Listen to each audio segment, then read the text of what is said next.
Vamos a orar. Padre, te doy gracias, Señor, por tu palabra y su verdad. Te pido en esta mañana, Señor, que sea tu Espíritu Santo el que guíe nuestra reflexión hoy. Que tú nos hables. Que no sean ideas solamente humanas, sino que tu Espíritu traiga entendimiento y sabiduría y dirección a nuestras mentes. Y te pido esto en el nombre de Cristo Jesús. Quiero comenzar hoy con las palabras de nuestro Señor Jesús que se encuentran en Juan 4:24. Dios es espíritu, y quienes lo adoran deben hacerlo en espíritu y en verdad. ¿Qué palabras más profundas? Dios es espíritu, y quienes lo adoran deben hacerlo en espíritu y en verdad. Dios es espíritu. La naturaleza de Dios no es material. No es una sustancia visible y tangible. No podemos ir a ver a Dios o a tocarlo. Es espíritu. Y entonces la manera correcta de adorar a Dios es también como una adoración espiritual y verdadera. Sin embargo, desde muy temprano ha existido esta tentación a adorar a Dios usando cosas materiales. El pueblo de Israel cometió ese pecado cuando sirvió al becerro de oro frente al monte Sinaí. Y en esa historia, en Éxodo, me llama la atención que no estaban sirviendo a otros dioses. Ellos mismos dijeron, estos son los dioses que nos sacaron de Egipto. Según ellos estaban sirviendo a Dios, pero nada más usando la imagen de un becerro. Todavía hay muchas personas que cometen ese mismo error. En esta serie de mensajes que hemos titulado ¿Por qué no soy católico?, vamos a hablar hoy acerca de las imágenes. La Iglesia Católica Romana argumenta que no adora a las imágenes, sino que las venera. Y hablan de la veneración, pero no la adoración. Sin embargo, esa es una diferencia, una distinción que no se encuentra en las Escrituras. Es algo que la gente ha creado, ha inventado. En las Escrituras nunca se habla de la veneración de alguna imagen o de un ídolo. Solamente es la adoración de los ídolos o la adoración espiritual y verdadera de Dios. Son las únicas dos opciones. Y el segundo mandamiento es muy claro en este punto. Se encuentra en Éxodo 20, 4 y 5 y dice así: no te hagas ningún ídolo, ni nada que guarde semejanza con lo que hay arriba en el cielo, ni con lo que hay abajo en la tierra, ni con lo que hay en las aguas debajo de la tierra. No te inclines delante de ellos, ni los adores. El mandamiento es muy específico, es muy claro. Dios incluye todo lo que está en el cielo y en la tierra y en el mar para que no haya ninguna confusión. Y luego, por si alguien pudiera confundirse, dice, no te inclines delante de ninguna imagen. ¿Qué es la idolatría entonces? Siguiendo este segundo mandamiento, la idolatría es la adoración de la representación material de alguna deidad. En otras palabras, es poner nuestra confianza en alguna imagen o hablarle como si fuera Dios. Es usar algún objeto para comunicarnos con un ser que tratamos como un Dios, aunque no le demos el nombre de Dios. Vamos a poner algunos ejemplos, nada más para tratar de aclarar. Si usamos un dibujo del Señor Jesús haciendo algo para enseñarles a los niños, eso no es idolatría. En cambio, si colgamos ese mismo dibujo en la pared y nos arrodillamos delante del dibujo y le hablamos, como si por medio de ese dibujo nos pudiéramos comunicar con Jesús, entonces ya se ha convertido en idolatría. Si llevamos una cruz como símbolo en un collar o un prendedor para mostrar nuestra identidad como cristianos, ¿no? O como esa cruz que tenemos al frente, que es un símbolo de nuestra fe, entonces no es idolatría. Pero si nos colgamos un crucifijo o una medalla en el cuello y pensamos que eso nos va a proteger o nos va a traer suerte, entonces ya se ha convertido en idolatría. Porque le estamos dando a ese objeto el poder que solo Dios tiene. Ningún objeto me va a proteger, solo Dios lo va a hacer. Si usamos un dibujo o un cuadro del apóstol Pablo para recordar quién era él o para mostrarle a alguien, mira, este es el apóstol Pablo, quien por cierto, según la mejor descripción histórica que tenemos de él, era calvo, bajo de estatura y sus piernas se cruzaban. O sea, no era ningún ídolo del cine, por decirlo así. Entonces, si usamos ese cuadro para decir, mira, así era Pablo, él hacía tales cosas, no es idolatría. Pero si colgamos ese cuadro en algún lado y empezamos a hablarle como si el apóstol Pablo fuera un Dios que puede escuchar a mucha gente al mismo tiempo, entonces ya se ha convertido en idolatría. ¿Por qué entonces hay tanta gente que confía en las imágenes y les hablan en oración? Hoy quiero hablar primeramente sobre la atracción de la idolatría. Vamos a ver algunas de las razones por las que las imágenes son tan atractivas, por qué nos llama la atención usarlas.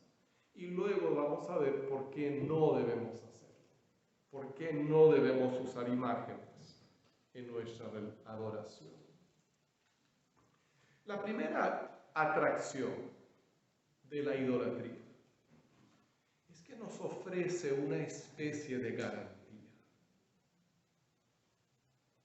No sé si te ha tocado alguna vez estar hablando con alguien y mientras estás en la conversación estás mirando hacia otro lado y la persona se va. Y cuando das la vuelta, dices, oye, ¿a dónde te fuiste? ¿Qué pasó? ¿No? Sientes que ya no te está escuchando. Puede ser que esté ahí a la vuelta de la esquina y todavía te oiga, pero tú quieres verlo para saber que te escucha. O quizás cuando hablas con alguien por teléfono es más fácil hacer una videollamada, porque ahí estás mirando su cara y sabes que no está distraída la persona con quien estás hablando. Nos gusta ver a la persona con quien estamos hablando. Y entonces, cuando usamos una imagen, sea un ídolo de algún dios pagano o un cuadro de Jesús o algún santo o lo que sea, sentimos, no, ya lo estoy viendo y sé que me escucha. Parece que nos está dando alguna garantía. Pero entonces nos falta fe. Se necesita fe para hablar con un Dios al que no podemos ver. Pero eso es lo que la Biblia nos llama a tener fe. Fe en lo invisible. La segunda atracción de la idolatría es que alimenta nuestro egoísmo. La persona que adora a un ídolo cree que puede conseguir lo que quiere dándole a la imagen lo que la imagen desea. Es interesante que si uno estudia la historia y ve cómo funcionaban los ídolos en el mundo antiguo, es lo mismo que se hace hoy. En el mundo antiguo la gente creía que los dioses paganos podían hacer todo menos comer por su propia cuenta. Entonces llevaban a los templos donde estaba el ídolo de ese Dios sus ofrendas de comida, de fruta, de flores, de cosas, y ellos creían que dándole eso al Dios, entonces ya el Dios se quedaba endeudado con ellos y les iba a conceder lo que ellos querían. ¿Y cuántas personas hoy en día no creen todavía que prendiendo una vela para que suba un incienso agradable o llevando alguna ofrendita van a tener entonces el favor de esa figura, de esa imagen? Pero es simplemente como un negocio, como una transacción comercial, ¿no? Como dicen a veces, yo te rasco la espalda y tú me rascas la mía. Pero la adoración a Dios es diferente, porque Dios requiere que le demos el corazón. En cambio, a una imagen nada más le das unas moneditas o le quemas un poco de incienso y ya, te va a dar lo que tú quieres. Alimenta el egoísmo. Eso nos lleva a la tercera atracción de la idolatría, y es que es fácil.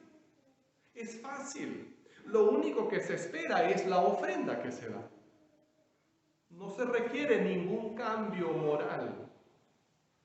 Recuerdo hace años ver en una telenovela, y pues obviamente es una obra de ficción, pero representa algo muy realista. En esta telenovela había una pareja que se había enamorado, pero no estaban casados. Estaban casados, bueno, creo que uno de ellos estaba casado con otra persona. Y entonces, llega el momento en que ellos van a expresar su amor físicamente, y colgado sobre la cama donde ellos se van a acostar juntos, hay una figura de la Virgen de Guadalupe. Ahora, podríamos decir que hay una gran incoherencia ahí, porque se supone que la Virgen de Guadalupe es un símbolo de pureza, de santidad, y lo que ellos iban a hacer debajo de su imagen era todo lo opuesto. Pero cuando se trata de una imagen no hay ninguna incoherencia, porque la imagen no te pide nada. La imagen no te dice qué debes hacer y qué no debes hacer. Dios te lo dice en su palabra. Te dice lo que es bueno y lo que es malo. Pero cuando se trata de una imagen, la tienes ahí y crees que te bendice, pero tú no tienes que cambiar tu estilo de vida para quedar bien. Esa es la atracción de la idolatría. Tú haz lo que quieras y nada más dale estas migajas a la imagen y te va a bendecir. Pero no tienes que cambiar tu vida, no tienes que arrepentirte. Y por eso la inmoralidad y la idolatría muchas veces van de la mano, van conectadas. La idolatría también es conveniente. Hay ídolos por todos lados. En tiempos del Antiguo Testamento, la gente, los judíos, los israelitas, tenían que viajar al templo en Jerusalén cada año, 3 veces, para las fiestas donde se celebraba lo que Dios había hecho por ellos. Y era inconveniente, era un viaje largo de muchos kilómetros para algunos de ellos. Mientras que había imágenes por cualquier lado, en cada cerro, en cada colina había una imagen, y entonces en lugar de hacer el largo viaje para adorar a Dios en su templo, mucho más fácil nada más subir a la colina más cercana y adorar a la imagen que ahí se encontraba. Y todavía para mucha gente es mucho más conveniente adorar a una imagen. La puedes tener en tu casa, ni siquiera tienes que salir para ir a la iglesia. Mientras que es más complicado y más esfuerzo realmente entregarte a vivir para Dios, a participar en la vida de su iglesia, mostrar amor a los demás. Eso no es tan conveniente a veces. Algo más que me llama la atención es este detalle. En el mundo antiguo había 3 clases diferentes de dioses. Había dioses personales, dioses familiares y dioses nacionales. Por eso, por ejemplo, el Imperio Romano declaraba al César, que era el emperador, lo declaraban un dios. Y entonces, para mostrar su lealtad al Imperio Romano, la gente tenía que quemar incienso al César. Pero miren, no estaban diciendo que no había otros dioses. Cada persona quedaba libre de adorar a los dioses que quisiera, con tal de que también adoraran al César. Era el Dios nacional. Y creo que todavía hay mucha gente que diría, oh sí, yo creo en Dios. Pero a diario tienen su propio Dios personal. Puede ser que lo llamen un santo. Y llevan su tarjeta o su medalla. Pero él me da suerte. Oh sí, yo creo en Dios, claro. Pero en realidad tienen su Dios personal. Y en la casa de repente tienen otro cuadro que es el Dios de su familia. Y en realidad han cambiado los nombres, pero es la misma cosa todavía, la que se está practicando. Cada pueblo puede tener su patrón. Y todos dicen, oh sí, nosotros creemos en Dios. Pero el que se supone que bendice al pueblo es el patrón, es la imagen. Dios nos llama a un camino muy diferente. Él nos llama a una fe real, verdadera y espiritual. ¿Por qué no debemos dar importancia espiritual a las imágenes? Bueno, en primer lugar, porque Dios es espíritu. Él no puede ser representado con imágenes, ni quiere que usemos las imágenes en nuestra adoración a Él.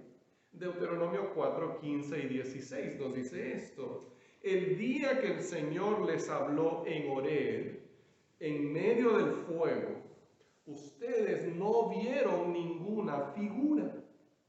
Por lo tanto, tengan mucho cuidado de no corromperse haciendo ídolos o figuras que tengan forma de hombre o de mujer.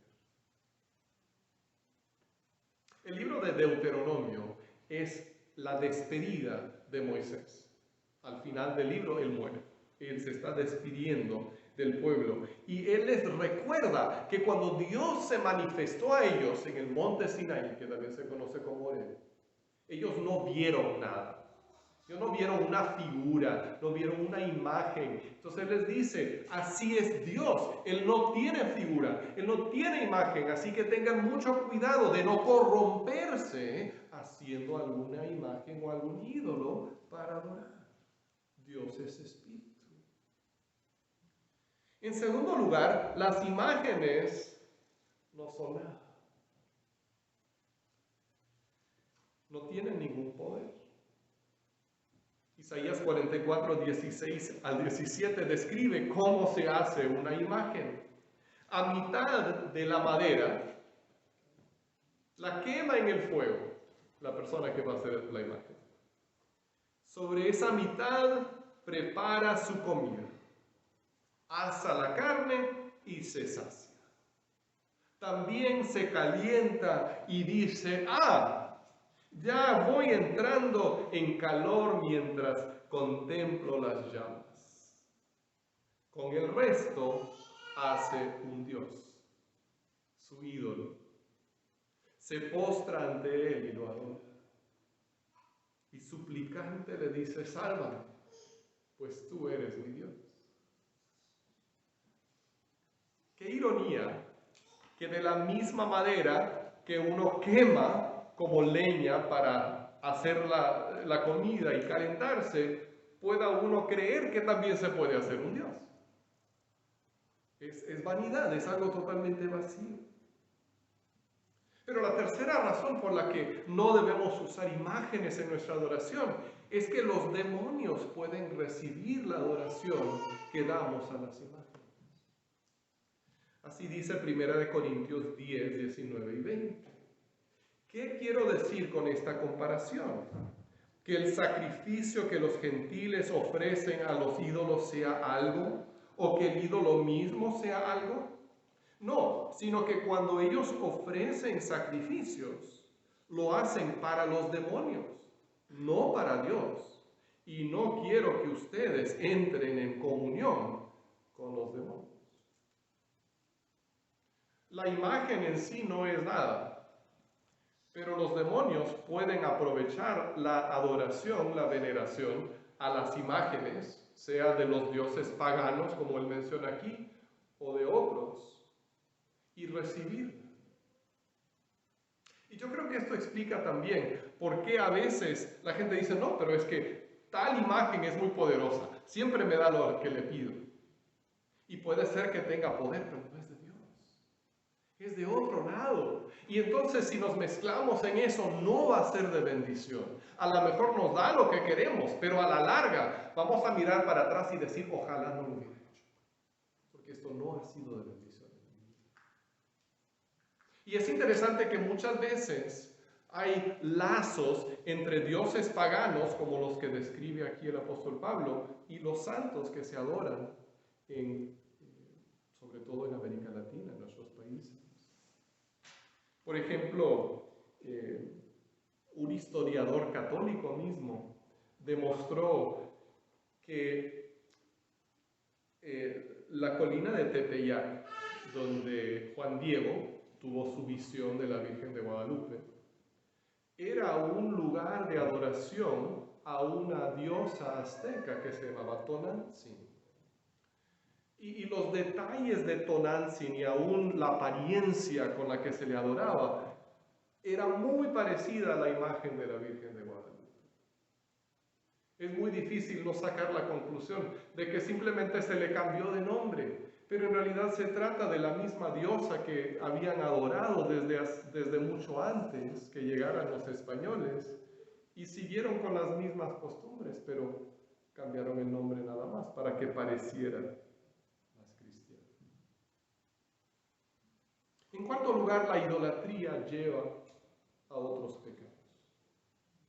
Romanos 1, 22 al 25 describe lo que la humanidad ha hecho. Dice, aunque afirmaban ser sabios, se volvieron necios y cambiaron la gloria del Dios inmortal por imágenes que eran réplicas del hombre mortal, de las aves, de los cuadrúpedos y de los reptiles. Ahora fíjense, por eso, o sea, por su idolatría, Dios los entregó a los malos deseos de sus corazones, que conducen a la impureza sexual, de modo que degradaron sus cuerpos los unos con los otros. Cambiaron la verdad de Dios por la mentira, adorando y sirviendo a los seres creados antes que al Creador, quien es bendito por siempre. La idolatría lleva a muchos otros pecados. Lleva a la inmoralidad sexual, como lo menciona aquí el apóstol Pablo. Lleva a la borrachera, lleva a la violencia, entre muchas otras cosas. Y solo tenemos que recordar cómo son las fiestas en honor a las imágenes, a los santos, para ver esto. Ahora, no todos los católicos son idólatras, por supuesto. Pero la Iglesia Católica Romana tolera y fomenta el uso de imágenes que se convierten en ídolos para muchos.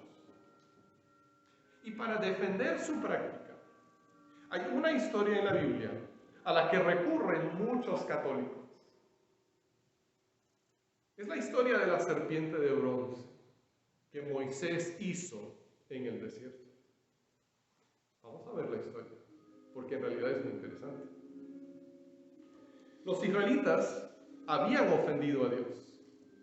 Entonces él mandó víboras venenosas que comenzaron a picarlos y se estaban muriendo y aparte con mucho dolor. Y entonces se arrepintieron y le pidieron ayuda a Dios y Dios mandó a Moisés que hiciera una réplica de las serpientes en bronce. De ahí en adelante, cualquier persona que fuera picada por una de esas serpientes podía mirar hacia la efigie de bronce que estaba puesta sobre un palo en medio del campo y así ser salvo. Y los católicos señalan esa historia y dicen, ya ves, Dios aprueba el uso de imágenes, porque Moisés hizo una imagen de una serpiente y la puso ahí. Bueno, tenemos que observar primeramente que en ningún momento se dice que la gente debía adorar o venerar o confiar en esa imagen. Solamente tenían que mirar hacia ella. Pero aún más interesante es lo que sucede después con la imagen. Este es el resto de la historia. Y Segunda de Reyes 18, 3 al 5 nos cuenta lo que pasó. Dice, Ezequías hizo lo que agrada al Señor. Punto y aparte, Ezequías vivió más o menos 800 años después de Moisés. Fue uno de los últimos reyes en Judá antes del destierro. Okay. Ezequías hizo lo que agrada al Señor, pues en todo siguió el ejemplo de su antepasado David. Quitó los altares paganos, destrozó las piedras sagradas y quebró las imágenes de la diosa Aserá. Además, fíjense, destruyó la serpiente de bronce que Moisés había hecho, pues los israelitas todavía le quemaban incienso y la llamaban Nehustán. Ezequías puso su confianza en el Señor, Dios de Israel. No hubo otro como él entre todos los reyes de Judá, ni antes ni después. 800 años después de la vida de Moisés, la gente había convertido la serpiente ¿en qué? En una imagen, en un artículo de adoración. Le quemaban incienso. ¿Les parece familiar esa escena? Le quemaban incienso y por lo tanto Ezequías hizo lo que le agradaba a Dios y destruyó la imagen. Él puso su confianza en el Señor y no en algún ídolo. Y por eso se dice ahí mismo que Él agradó al Señor. En el principio, esa imagen no era un ídolo, pero se convirtió en un ídolo y tuvo que destruirse. Y en algún principio las imágenes en las iglesias pueden haber tenido un buen uso. Por ejemplo, podrían haber sido formas de enseñarles a los analfabetos las historias de la Biblia. Pero cuando se convierten en objetos de veneración, entonces tenemos que dejarlas. Porque Dios no quiere que lo adoremos así. La verdadera adoración a Dios es espiritual. La verdadera adoración a Dios nos lleva a un cambio de vida. Porque entendemos que hay un Dios que no vemos, pero que nos ama. Y su amor cambia nuestro corazón. Las imágenes no hacen eso. Las imágenes nos ofrecen algo a cambio de otra cosa. Dios nos dice, yo te amo. Entrégame tu corazón y voy a cambiar tu vida. Vas a ver. Esa es la diferencia entre la adoración a Dios y la adoración a las imágenes. La adoración verdadera transforma. La adoración falsa resulta en inmoralidad y muchas otras cosas. Por eso te pregunto, ¿estás adorando a Dios de verdad como Él desea? Oremos. Padre Celestial, te damos gracias, porque tú nos revelas tu verdad y nos dices cómo quieres que te adoremos. Y te pido, Señor, que nos des sabiduría para darte la adoración que tú te mereces. Y esto te lo